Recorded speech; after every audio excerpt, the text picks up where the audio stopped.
and students. I'm Nitin Joy of Atomic Energy Higher Secondary School. I'm here to speak on the topic Nowhere to Everywhere, Michael Faraday.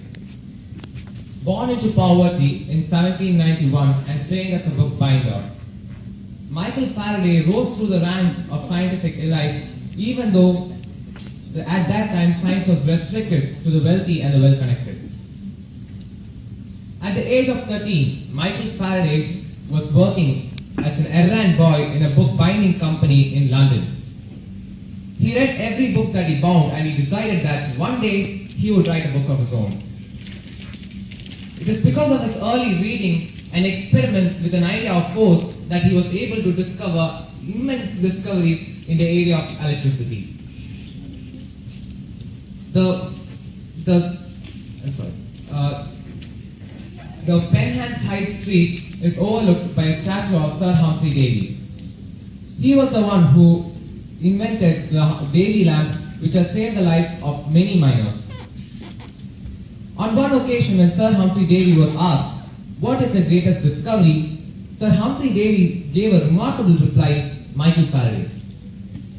Sir Humphrey Davy found Faraday, an uneducated son of a blacksmith, taking notes at his lectures and longing to study science. Michael Faraday had a brilliant mind that would one day eclipse that of Humphrey Davy's. Why do we say that Michael Faraday is present everywhere? Be it science, nature or religion, his presence is felt everywhere. The name Michael Faraday has been peppered throughout the scientific literature. His name has been used for electrical units and his last name has been used to refer to many of the scientific phenomena he discovered or researched upon. The Faraday's laws of electromagnetism, the Faraday's law of electrolysis, the Faraday effect are some of the most significant contributions made by this scientist to the field of electricity and magnetism. And one of the most important and lasting contributions made by Faraday to science and to all our lives was the invention of electric motor. After his work on electrolysis, Faraday became very much interested in electricity and magnetism. At that time, people thought that electricity and magnetism were two separate forces. But modern scientists now believe that they are a single electromagnetic force. Faraday thought that there is some relation between electricity and magnetism. He noticed that they both could act on each other to create some movement. And that our electric motor was born. If Faraday hadn't been there, we wouldn't have an electric motor. And just think of all the everyday items we have which have an electric motor. A computer, a fan, a washing machine, a microwave, everything has an electric motor. Can you imagine a world without them?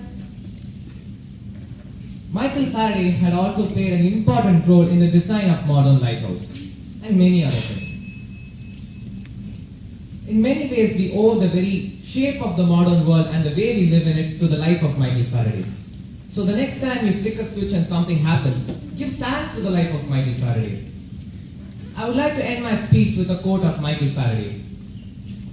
The 5 essential entrepreneurial skills for success are concentration, discrimination, organization, innovation, and communication. Thank you.